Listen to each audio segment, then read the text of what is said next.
નમસ્કાર, આપ સૌનું સ્વાગત છે રિયલ સમાચારમાં। સમાચારોની શરૂઆત કરીએ મુખ્ય સમાચારથી।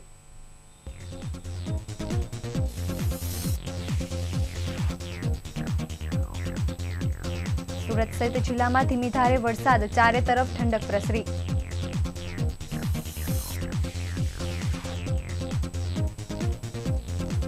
હીરા ઉદ્યોગમાં બે પેઢીએ 115 કરોડમાં હાથ અદ્ધર કર્યા, લેણદારોની ડાયમંડ એસોસિએશનમાં ફરિયાદ।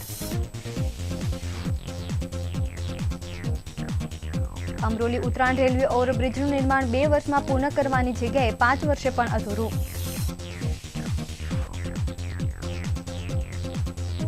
રાહુલરાજ મોલમાં કાફેની આડમાં ધમધમતા હુક્કા બાર પર દરોડા, 2 યુવતી સહિત 11 પકડાયા।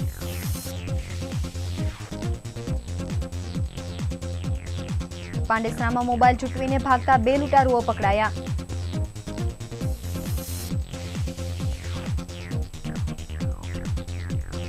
અને સરથાણામાં 2 મકાનના તાળા તોડી ₹73,000ની ચોરી કરી તસ્કરો પલાયન।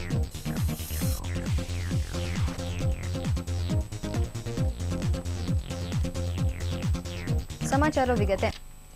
એક દિવસના વિરામ બાદ ફરી ધીમી ધારે મેઘરાજાની સવારી મોડી રાત્રિથી આવી પહોંચી હતી। ધીમી ધારે વરસાદ વરસતા કાચા સોના સમા પાણી જમીનમાં ઉતરતા ખેડૂતોમાં ખુશાલી ફેલાઈ હતી, જ્યારે શહેરીજનોની સવાર વરસતા વરસાદમાં થઈ હોવાથી તૃપ્ત થયા હતા। જ્યારે કામધંધે જતા લોકોને વરસાદમાં ભીંજાતા રેઇનકોટ પહેરીને જવાની ફરજ પડી હતી। 12 કલાકમાં નીચાણવાળા વિસ્તારો અને રેલવે ગરનાળાઓમાં પાણી ભરાઈ જતા વાહન ચાલકો અટવાઈ ગયા હતા। વરસાદને પગલે જનજીવન પર સવારના સમયે અસર જોવા મળી હતી। છેલ્લા 12 કલાકમાં સુરત સહિત જિલ્લામાં વરસાદના કારણે સર્વત્ર પાણી થઈ ગયું હતું, જેના કારણે નીચાણવાળા વિસ્તારોમાં પાણી ભરાઈ ગયા હતા। ખાસ કરીને સેન્ટ્રલ ઝોનમાં 44 મિલીમીટર, વરાછા ઝોનમાં 22 મિલીમીટર, રાંદેરમાં 29 મિલીમીટર અને કતારગામમાં 34 મિલીમીટર અને ઉધનામાં 19 મિલીમીટર તેમજ લિંબાયતમાં 42 મિલીમીટર, જ્યારે અઠવા ઝોનમાં 35 મિલીમીટર વરસાદ પડ્યો છે, જેથી વાહન વ્યવહાર માટે તકલીફ ઊભી થઈ હતી। ઘણા લોકોના બાઇક ગરનાળામાં બંધ પડી ગયા હતા। સવારના સમયે વરસાદના કારણે સ્કૂલે અને વેપાર ધંધે જતા લોકોને મુશ્કેલીનો સામનો કરવો પડ્યો હતો। હાલ ઉકાઈ ડેમની સપાટી 307.2 ફૂટ પર પહોંચી છે, જ્યારે ઉકાઈમાં 28.462 ક્યુસેક પાણીની આવક સામે 800 ક્યુસેક પાણી છોડવામાં આવી રહ્યું છે। સુરત શહેરમાં મધરાત્રે ધોધમાર વરસાદ પડ્યા બાદ સવારથી ધીમી ધારે વરસાદ પડતો રહ્યો હતો। બપોર સુધીમાં શહેરના અલગ અલગ ઝોનમાં 1 થી 2 ઇંચ જેટલો વરસાદ પડ્યો હતો। શહેરના આકાશે ઘટાટોપ વાદળા છવાયેલા રહેવા સાથે વરસાદી માહોલ જામતા શહેરીજનોએ ઠંડકની અનુભૂતિ કરી હતી, જ્યારે વરસાદના પગલે નીચાણવાળા વિસ્તારમાં પાણી ભરાઈ ગયા હતા। અમરોલી સ્થિત મનીષા ગરનાળામાં પાણી ભરાઈ ગયું હતું। વરસાદનું પાણી ભરાઈ જતાં અવરજવર કરતા વાહન ચાલકોને ભારે તકલીફ પડી હતી, તેમજ અન્ય વિસ્તારોમાં પણ પાણી ભરાઈ જવાની માહિતી મળવા પામી છે। તેમજ આજે શહેરમાં વિવિધ 3 જગ્યા પર ઝાડ પડ્યા હતા। એક ચોક બજાર, વરાછા અને સોસો સર્કલ વિસ્તારમાં ઝાડ પડ્યા હતા। સતત વરસી રહેલા ઝરમર વરસાદ અને ઝાપટાને કારણે સુરત શહેરમાં બરોબર વરસાદ માહોલ જામ્યો છે, તેમજ શહેરીજનોએ ઠંડક અનુભવી રહ્યા છે। હવામાન વિભાગ દ્વારા આગામી 24 કલાકમાં સુરત શહેરમાં ભારેથી અતિભારે વરસાદની આગાહી કરવામાં આવી છે। છેલ્લા 2-3 દિવસમાં હીરા ઉદ્યોગમાં ઉઠામણાનો દોર શરૂ થયો હોય તેમ 2 વેપારી કરોડો રૂપિયામાં ઉઠી ગયા હોવાથી લેણદારો દ્વારા સુરત ડાયમંડ એસોસિએશનને રજૂઆત કરાઈ હતી। પ્રાપ્ત થતી વિગતો મુજબ મુંબઈના બીડીબીમાં ઓફિસ ધરાવતો અને બ્રાઉન ડાયમંડનું કામ કરતો મૂળ ઉત્તર ગુજરાતનો હીરાનો વેપારી 15 કરોડમાં ઉઠી ગયાની ચર્ચા થઈ રહી છે। આગામી ગયા અઠવાડિયે વરાછાનો અલ્પેશ માવાણી નામનો હીરા વેપારી 15 કરોડમાં ઉઠી જતા તેની વિરુદ્ધ સુરત ડાયમંડ એસોસિએશનમાં ફરિયાદ પણ થઈ હતી।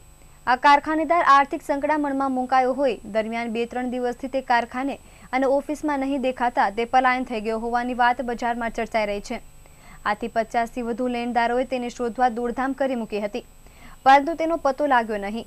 તેમજ કતારગામ નંદુડોશીની વાડીમાં હીરાનો વેપાર કરતો ઘનશ્યામ ડાસા દ્વારા 50થી વધુ હીરા વેપારીઓ, કારખાનેદારો અને દલાલો પાસે ઉચ્ચ ક્વોલિટીના તૈયાર હીરા ઉઘરાવી ગાયબ થઈ જતા લેણદારો દોડતા થઈ ગયા હતા। ઘનશ્યામ દ્વારા ₹100 કરોડનું ઉઠામણું કરાયું છે, જેને લઈ આજે તમામ લેણદારો ડાયમંડ એસોસિએશન ખાતે જઈને વિગતવાર ફરિયાદ આપી હતી। છેલ્લા 2-3 દિવસની અંદર સુરત ડાયમંડ ઇન્ડસ્ટ્રીની અંદર ખાસ કરીને નોટબંધી પછી કોઈ પણ પ્રકારની અઘટિત ઘટના બની નહોતી, કોઈ પણ ઉઠાવણાના કેસ નહોતા નોંધાયેલા. પરંતુ આ છેલ્લા 3 દિવસની અંદર વિવિધ વિસ્તારોની અંદર, ખાસ કરીને કતારગામ અને વરાછા રોડની અંદર જ્યાં ડાયમંડ ઇન્ડસ્ટ્રી ધમધોકાર ચાલે છે, આવા વિસ્તારોની અંદર વરાછાની અંદર અલ્પેશ માવાણી કરીને કે જે મેન્યુફેક્ચરિંગ ડાયમંડ સાથે જોડાયેલો હતો, એની 15 કરોડ રૂપિયાનો લોસ બતાવીને અને છેલ્લા 5 દિવસથી પોતે ગુમ છે. અને એના તમામ લેણિયાતો સુરત ડાયમંડ એસોસિએશન ઉપર લેખિત જાણકારી પણ કરી હતી. અને હાલ રાઇટ નાવ પણ અત્યારે બધા જ લેણિયાતો સુરત ડાયમંડ એસોસિએશનના હોલ ઉપર ઉપસ્થિત છે અને અત્યારે ચર્ચા કરે છે કે આગળ શું કાર્યવાહી કરવી. અને બીજી ઘટના, કતારગામની અંદર નંદુદોશી વિસ્તારની અંદર ઘનશ્યામ ઠાંસા કરીને અંદાજે 100 કરોડ રૂપિયાનો માર્કેટની અંદર ચૂકવણું કરવાનું બાકી હતું અને છેલ્લા 3 દિવસથી ગાયબ છે. 2 દિવસથી લેણિયાતો બધા એકત્રિત થાય છે. એમનું પંચ પણ અત્યારે પ્રાથમિક રીતે બન્યું છે અને પ્રાથમિક જે લિસ્ટ બન્યું છે એ લિસ્ટના આધારે 100 કરોડ રૂપિયા જેવી રકમ એમને ચૂકવવાની છે એવી વાત અત્યારે માર્કેટની અંદર આવે છે. અને ત્રીજી ઘટના, મુંબઈની અંદર એક જૈન વેપારી, મારવાડી વેપારી કોઈ જે એલબીનું ખરીદી કરતો હતો, એ પણ કાચો પડ્યો હોય એવા અત્યારે સમાચાર છે. તો આ દુઃખદ ઘટના કહેવાય, કારણ કે છેલ્લા 9 મહિનાની અંદર આવી કોઈ પણ એક પણ ઘટના નહોતી બની અને ઓચિંતા જ્યારે આવી 3 ઘટનાઓ સામે આવી છે ત્યારે હું ચોક્કસ માનું છું કે ડાયમંડ ઇન્ડસ્ટ્રી ઉપર આની નેગેટિવ અસર પડશે.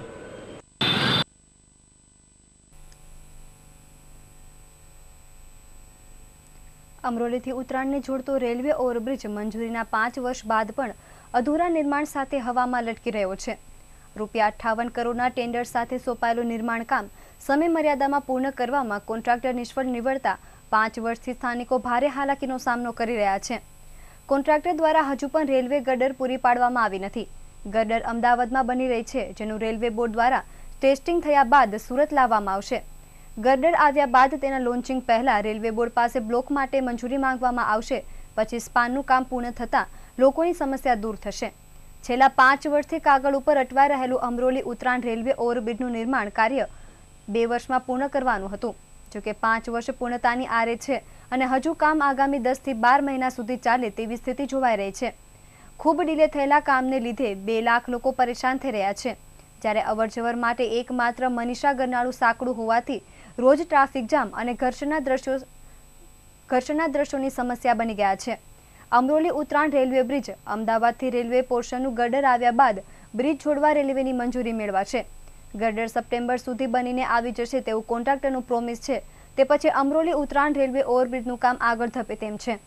મામલે અગાઉ પણ અમે કોન્ટ્રાક્ટરને નોટિસ ફટકારી છે, પણ કામ મોડું પડી રહ્યું છે.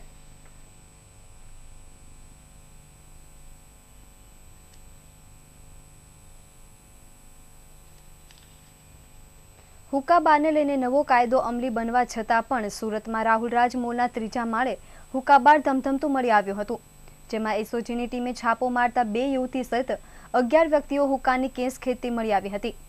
એસઓજીના ઇન્સ્પેક્ટર આર ચૌધરીની સૂચનાથી ગુરુવારે સાંજે રેડ કરવામાં આવી હતી. રાહુલ રાજ મોલના 3જા માળે છેલ્લા 1.5 મહિનાથી હુક્કાબાર ધમધમી રહ્યું હોવાની બાતમીને આધારે હેડ કોન્સ્ટેબલ શૈલેષ અને જનકસિંહ અને સબ ઇન્સ્પેક્ટર એપી બ્રહ્મભટ્ટની આગેવાનીમાં છાપો મારવામાં આવ્યો હતો, જેમાં 2 યુવતીઓ સહિત 11 ગ્રાહકો મળી આવ્યા હતા. કાફેની આડમાં ધમધમતા આ હુક્કાબારમાંથી 17 હુક્કા, 20 પાઇટ્સ અને હુક્કામાં વપરાતી ફ્લેવર્ડ તમાકુ 17 પેકેટ્સ મળી આવતા તે કબજે કરવાની સાથે મેનેજર વિકાસ સજન દિગરની ધરપકડ કરી હતી. હુક્કાબારનો માલિક પોરબંદરનો પ્રદીપસિંહ મહિપતસિંહ જાડેજા હોવાનું બહાર આવતા પોલીસે તેને વોન્ટેડ જાહેર કર્યો હતો.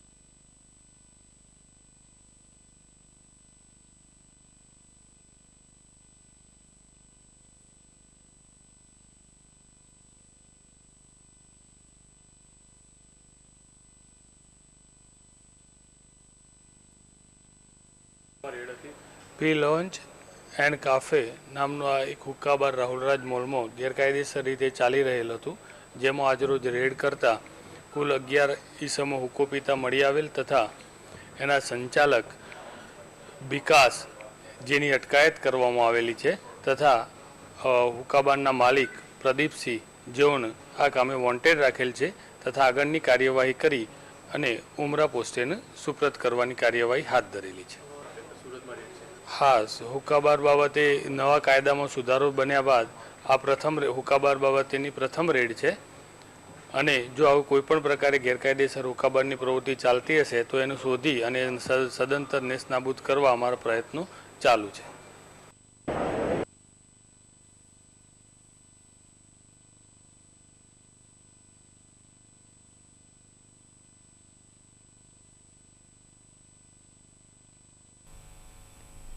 પાંડેસરા રવિનગર ખાતે રોડ પર ચાલતા જતા યુવકના હાથમાંથી મોબાઈલ ફોનની ચીલઝડપ કરનારા 2 શખ્સોને લોકો ટોળાએ પકડી પાડી પોલીસના હવાલે કર્યા હતા. પોલીસ સૂત્રોના જણાવ્યા અનુસાર પાંડેસરા રવિનગર ખાતે રહેતો 23 વર્ષીય સુભાષ છેદીલાલ પાલ ગુરુવારે બપોરે પોતાની સોસાયટીની બહાર કામકાજ માટે પગપાળા જતો હતો, ત્યારે બાઇક પર આવેલા સૂરજ વિશ્વકર્મા અને અન્ય એકે સુભાષના હાથમાંથી ₹10,000ની કિંમતના મોબાઈલ ફોનની ચીલઝડપ કરી ગયા હતા. જોકે ત્યાં રહેલ સ્થાનિકોએ બંને શખ્સોને પીછો કરી બંનેને ઝડપી પાડ્યા હતા. પાંડેસરા પોલીસને જાણ કરાતા પોલીસે બંને શખ્સોને કબજો લઈ બંનેની ધરપકડ કરી આગળની તપાસ શરૂ કરી છે.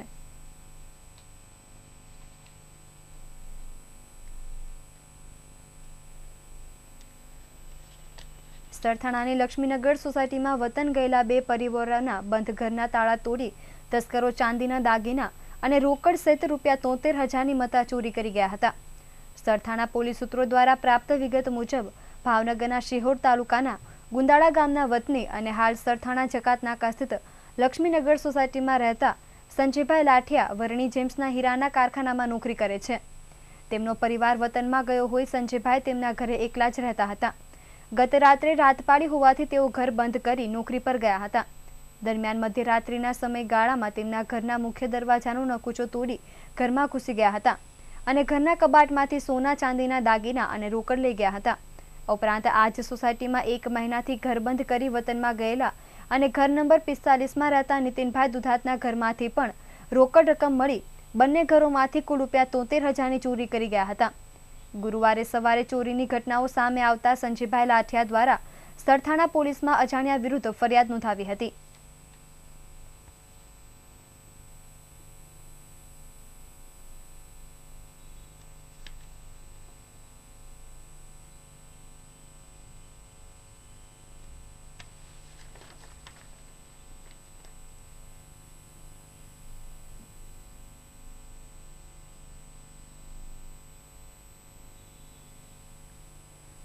સુરત મહાનગરપાલિકા અને સુરત સ્માર્ટ સિટી ડેવલપમેન્ટ લિમિટેડના સંયુક્ત ઉપક્રમે art gallery science centre Surat ખાતે 21 અને 22 જુલાઈ 2017ના રોજ સ્માર્ટ સિટી સુરત વિષય આધારિત વિજ્ઞાન મેળાનું આયોજન કરવામાં આવ્યું હતું, જેનું ઉદ્ઘાટન આજ રોજ મેયર અસ્મિતાબેન શિરોયાના વરદ હસ્તે કરવામાં આવેલ હતું, જેમાં deputy mayor, standing committee chairman, શાસક પક્ષ નેતા, સાંસ્કૃતિક સમિતિ અધ્યક્ષા, વિવિધ સમિતિના ચેરમેનો, સુરત સ્માર્ટ સિટી ડેવલપમેન્ટ લીના સીઈઓ, કોર્પોરેટરો, અધિકારીઓ, શહેરની વિવિધ શાળાઓના વિદ્યાર્થીઓ અને શિક્ષકો તેમજ નગરજનો ઉપસ્થિત રહ્યા હતા.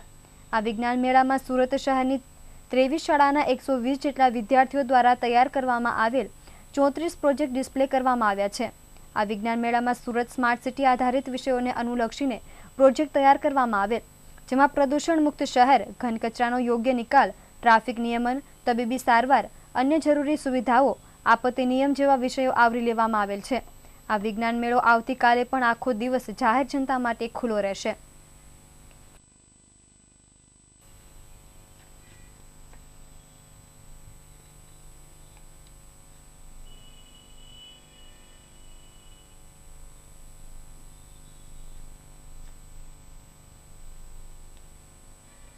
સાઈ અંજલિ ENT હોસ્પિટલ દ્વારા સાઉથ ગુજરાત ENT એકેડમીના સહયોગથી શનિવાર અને રવિવારે એમ 2 દિવસ Majura gate Mahavir multi specialist hospital ખાતે ફોનો સર્જરી 2017 શીર્ષક નીચે એક વર્કશોપનું આયોજન કરાયું છે.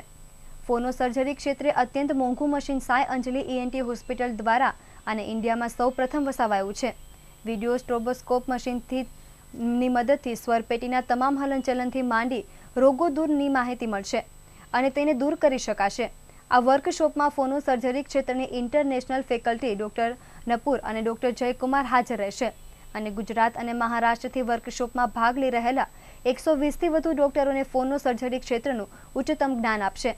આ વર્કશોપને લઈને સાંઈ અંજલિ ENT હોસ્પિટલના ડોક્ટર આલોક કારોલકર અને ડોક્ટર ફરીદા વાડિયા દ્વારા પત્રકાર પરિષદ થકી વિગત આપવામાં આવી હતી.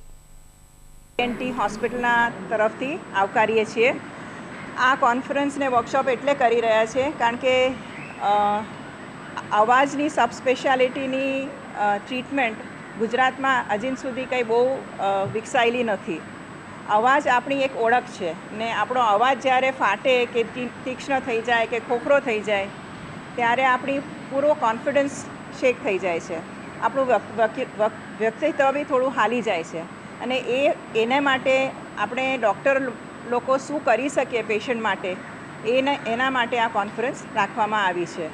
સ્વરપેટી કે અવાજની શસ્ત્રક્રિયા કંઈ નવી છે, પહેલાં બી કરતા હતા, પણ જેમ બધી બ્રાન્ચમાં હોય છે તેમ નવી ટેકનોલોજી અને નવી જાણકારી ટેકનોલોજી કરતાં કે આપણી સમજ એ સબ્જેક્ટ પ્રત્યેની બદલાતી રહે વર્ષો પછી, તો હવે સમજમાં આવે છે કે જે પહેલાં કરતા હતા તે એકદમ ખોટું હતું. હવે એ બદલવાની જરૂર છે અને એ લોકોની અંદર ને બીજા ડૉક્ટરોમાં એ વધારે પડતું નોલેજ, એક્સ્ટ્રા નોલેજની જાણકારી આપવી જરૂરી છે અને સારી રીતના પેશન્ટને આપણે સારવાર કરી શકીએ ઓછામાં ઓછા સાઈડ ઇફેક્ટથી.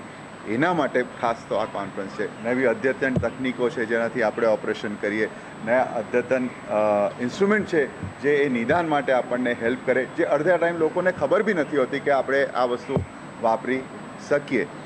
તે લોકોને દર્શાવવા માટે આ ખાસ વર્કશોપ રાખવામાં આવી છે. ઓફકોર્સ અમે આ કરીએ છીએ, પણ અમારા કરતાં બી આખા મોટા નિષ્ણાત ડૉક્ટરો આવીને બીજા ડૉક્ટરોને જ્ઞાન આપે. અમને બી શીખવાનું એમાંથી ઘણું બધું મળશે. એના માટે ખાસ આ વર્કશોપ રાખવામાં આવી છે. રવિવારના દિવસે અમે નહીં તો 10-12 ઓપરેશનો કરવાના છે અને એ ઓપરેશનો બાકીના ડૉક્ટરો, જે સમસ્ત ડૉક્ટરો બધા આવવાના છે 100 જેવા, એ બધા જોશે, સવાલો પૂછશે, એ લોકોના પ્રશ્નોના નિવારણ થશે, જે બી ડાઉટ હોય તે ક્લિયર થશે. શું અદ્યતન નવી ટેકનિકો, શું નવી રિસર્ચ ચાલી રહ્યો છે તે વિશે ENT ડૉક્ટર, આ સ્પેશિયાલિટીના ડૉક્ટરોને વધારે પડતું જ્ઞાન જાણવામાં મળે. અને ENT કાનના ગળા એક આખું એક ફિલ્ડ, હવે એમાંથી બી નાની સ્પેશિયાલિટી હવે થવા માંડી છે કે જે સુપર સ્પેશિયલાઇઝેશન કહેવાય, કે એક જ ફિલ્ડમાં માણસ કામ કરે. એનાથી એવું નથી કે લોકો એવું સમજે છે કે એનાથી ખર્ચો વધારે થાય, નહીં, પણ એનાથી સારવાર વધારે અને એક સચોટ સારવાર મળે. તેના માટે આ નવી સ્પેશિયાલિટી ઇન્ડિયા ખાતે ધીરે ધીરે ઉભરી રહી છે અને એમાં લોકોને બીજા ડૉક્ટરો બી એમાં ઇન્ટરેસ્ટ લે તે હેતુથી બી આ વર્કશોપ રાખવામાં આવી છે.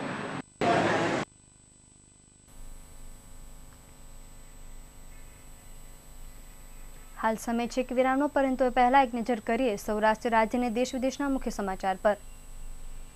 કોંગ્રેસને સમસંવેદના સંમેલનમાં 1.5 કલાક ચાબખા મારી બાપુએ છેડો ફાડ્યો. સોમનાથમાં 11 કરોડના ખર્ચે કૃષ્ણચરણ પાદુકા મંદિરનું નિર્માણ થશે.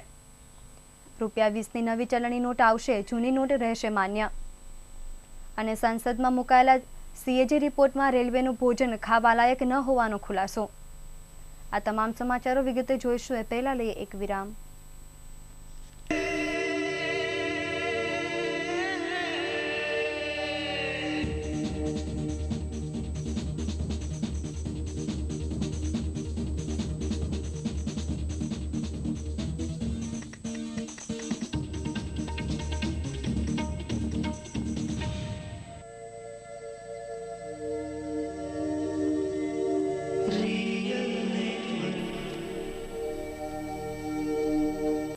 નમસ્કાર. વિરામ બાદ આપ સૌનું ફરી સ્વાગત છે. સમાચારો વિગતે. કોંગ્રેસના નેતા શંકરસિંહ વાઘેલાના જન્મદિવસે ગાંધીનગર ટાઉન હોલમાં સમસંવેદના સંમેલન મળ્યું હતું, જેમાં લગભગ 5000 જેટલા સમર્થકો વચ્ચે બાપુએ 1.5 કલાક સુધી લોકોને ચાબખા મારીને પક્ષમાંથી છેડો ફાડ્યો હતો. બાપુએ આજે જ વિરોધ પક્ષના નેતા પદેથી તો રાજ્યસભાની ચૂંટણી પછી ધારાસભ્ય પદેથી રાજીનામું આપવાની જાહેરાત કરી હતી, કોંગ્રેસે 24 કલાક પહેલા જ પક્ષમાંથી કાઢી મૂકવાના શંકરસિંહના નિવેદન અંગે કોંગ્રેસના આર.એસ. સુરજવાલાએ કહ્યું હતું કે શંકરસિંહ સામે કોઈ પગલાં લેવામાં આવ્યા ન હતા, તેમજ તેમને પક્ષમાંથી કાઢવામાં પણ નથી આવ્યા. શંકરસિંહ અંગે છેલ્લા કેટલાય દિવસથી ચાલતી અનેક અટકળોનો આજે અંત આવ્યો છે. પોતાના જન્મદિવસ પર આજે કોંગ્રેસ સાથે છેડો ફાડીને કોઈ પણ રાજકીય પક્ષમાં નહીં જોડાવાની જાહેરાત કરી છે. બાપુએ કહ્યું હતું કે હું કોઈ પક્ષમાં નહીં રહું, પરંતુ પ્રજાને પ્રશ્ને હંમેશા લડતો રહીશ. ત્યાં સામાન્ય માણસોને મારી જરૂર હશે ત્યાં અડધી રાત્રે ખભાતે ખભો મિલાવીને ઊભો રહીશ. હું ભાજપ અને કોંગ્રેસ બંનેમાં લોકો માટે જોડાયો હતો. આજના આ કાર્યક્રમમાં બાપુના 5000 જેટલા સમર્થકો હાજર રહ્યા હતા. કોંગ્રેસના નેતા રાઘવજી પટેલ, એનસીપીના જયંત બોસ્કી અને કાંધલ જાડેજા શંકરસિંહને શુભેચ્છા આપવા માટે પહોંચ્યા હતા. સૂત્રો પાસેથી મળેલી માહિતી અનુસાર બાપુના કાર્યક્રમમાં હાજર રહેલા નેતા, હોદ્દેદારો, કાર્યકરો સામે પક્ષ કડક પગલાં લેશે. જ્યોતિર્લિંગ સોમનાથમાં ભગવાન કૃષ્ણએ નિજધામ પ્રસ્થાન કર્યું તે સ્થળ એવા લોકધામમાં ₹11 કરોડના ખર્ચે શ્રી કૃષ્ણ ચરણ પાદુકા મંદિરનું નિર્માણ થશે, જેને લઈ 22 જુલાઈ શનિવારે સવારે મુંબઈના દાતા પરિવારના હસ્તે સંકલ્પ વિધિ થશે. આ પ્રસંગે સોમનાથ ટ્રસ્ટના ચેરમેન કેશુભાઈ પટેલ સાથે સંતો મહંતોની હાજરીમાં પૂજા વિધિના કાર્યક્રમો યોજાશે. યાદવ કુળ પછી ભગવાન શ્રી કૃષ્ણના પગમાં તીર વાગ્યા બાદ સોમનાથથી નિજધામમાં પ્રસ્થાન કર્યું હતું. આ સ્થળ સોમનાથ સાનિધ્ય નદી કિનારે આવેલ ગોલોકધામથી પ્રખ્યાત છે. શ્રી કૃષ્ણની દિવ્ય લીલાના દર્શન કરાવતા ચરણ પાદુકાની આજે પણ અહીં પૂજા થાય છે. આ સ્થળે ₹11 કરોડના ખર્ચે શ્રી કૃષ્ણ ચરણ પાદુકા મંદિરનું નિર્માણ થનાર છે, જેમાં મુંબઈના દાતા પરિવારના હસ્તે સવારે 9 વાગ્યાથી ગૌપૂજન, ધ્વજારોહણ, ચરણ પાદુકા પૂજન સાથે મંદિર નિર્માણની સંકલ્પ વિધિના ધાર્મિક કાર્યક્રમો યોજાશે. રિઝર્વ બેંક ઓફ ઇન્ડિયા થોડા સમયમાં ₹20ની નવી નોટ જાહેર કરશે. આ નોટ મહાત્મા ગાંધી સિરીઝ 2005ની હશે. આ નોટની ડિઝાઇન વર્તમાન સમયમાં ચાલી રહેલા ₹20ની નોટ જેવી જ હશે. આરબીઆઈ જાહેર કરેલા નોટિફિકેશનમાં જણાવાયું હતું કે નવી ₹20ની નોટના નંબર પેનલ પર ઇન્સેટમાં એસ લખેલો હશે અને આરબીઆઈના ગવર્નર ઉર્જિત પટેલની સહી કરેલી હશે. આરબીઆઈએ જણાવ્યું કે બંને નંબર પેનલો પર ઇન્સેટમાં એસ લખેલો હશે. આ સાથે જ આરબીઆઈએ જણાવ્યું કે બેંક તરફથી હાલમાં ચલણમાં છે તે જાહેર કરવામાં આવેલી ₹20ની ચલણી નોટ પણ માન્ય રહેશે. રેલવેમાં પીરસવામાં આવતું ભોજન માણસ માટે ખાવાને લાયક નથી. આવું આજે સીએજી તરફથી સંસદમાં રજૂ કરવામાં આવેલ રિપોર્ટમાં જણાવવામાં આવ્યું છે. રિપોર્ટમાં જણાવવામાં આવ્યું છે કે દૂષિત ખાદ્ય પદાર્થો, રિસાયકલ થયેલ ખાદ્ય પદાર્થ અને ડબ્બાબંધ તથા બોટલબંધ વસ્તુઓના ઉપયોગ તેના પર લખેલી અંતિમ તારીખ બાદ પણ કરવામાં આવી રહ્યો છે. ઓડિટમાં જણાવાયું છે કે રેલવેની ફૂડ પોલિસીમાં સતત ફેરફાર થવાને કારણે મુસાફરોને ઘણી બધી મુશ્કેલી પડે છે. તેથી રેલવેની ફૂડ પોલિસી યાત્રિકો માટે હંમેશા એક સવાલ બની રહે છે. એક નિરીક્ષણમાં જાણવા મળ્યું છે કે સ્વચ્છતા જાળવી રાખવા માટે સ્વાસ્થ્યવર્ધક અને સ્વચ્છ ચીજોનો ઉપયોગ કરવામાં આવતો નથી. એક નિરીક્ષણમાં એવું પણ જણાયું છે કે ખાનપાનની તૈયારી દરમિયાન સાફ સફાઈની યોગ્ય કાળજી રાખવામાં આવતી નથી. આના કારણે રેલવેની ખુદ તૈયાર થયેલી સાફ સફાઈ સંબંધી નીતિઓનું ઉલ્લંઘન થાય છે. ખાવાનું કે અન્ય સામાન લીધા બાદ ગ્રાહકોને બિલ પણ આપવામાં આવતું નથી. રેલવે અને સીએજીની જોઈન્ટ ટીમે પસંદ કરેલા 74 સ્ટેશનો અને એસી ટ્રેનોનું નિરીક્ષણ કર્યું હતું. તે દરમિયાન ઓડિટરે નિહાળ્યું કે ભોજન બનાવવા અને સર્વ કરવા માટે સ્વચ્છતા ઉપર જરા પણ ધ્યાન આપવામાં આવતું નથી. ભોજન બનાવવા માટે અશુદ્ધ પાણીનો ઉપયોગ કરવામાં આવે છે તો ડસ્ટબિનને ઢાંકણું પણ રાખવામાં આવતું નથી અને તે સંપૂર્ણપણે સાફ પણ નથી હોતા. ભોજનને માખી, કીડા, મકોડા, ઉંદર અને વાંદાથી બચાવવા માટે કોઈ પગલાં ભરવામાં આવતા નથી. રિપોર્ટમાં એવું પણ જણાવાયું છે કે રેલવેના સંકુલમાં વેચવામાં આવતી વસ્તુઓના ભાવ ઓપન માર્કેટ કરતાં વધુ હોય છે. અને હવે સમાચારના અંતે એક નજર કરીએ મુખ્ય સમાચાર પર.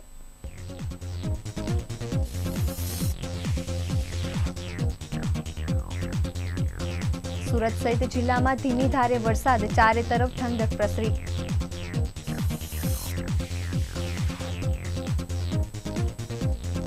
હીરા ઉદ્યોગમાં 2 પેઢીએ 115 કરોડમાં હાથ અધ્ધર કર્યા, લેણદારોની ડાયમંડ એસોસિએશનમાં ફરિયાદ.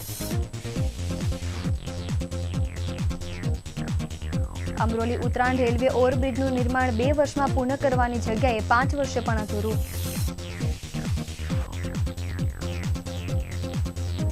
રાહુલ રાજમોલમાં કાફેની આડમાં ધમધમતા હુક્કા બાર પર દરોડા, 2 યુવતી સહિત 11 પકડાયા.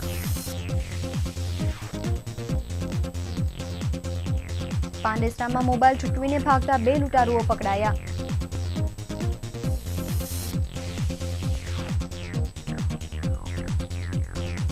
માતર થાણામાં 2 મકાનના તાળા તોડી રૂપિયા 73,000ની ચોરી કરી તસ્કરો પલાયન.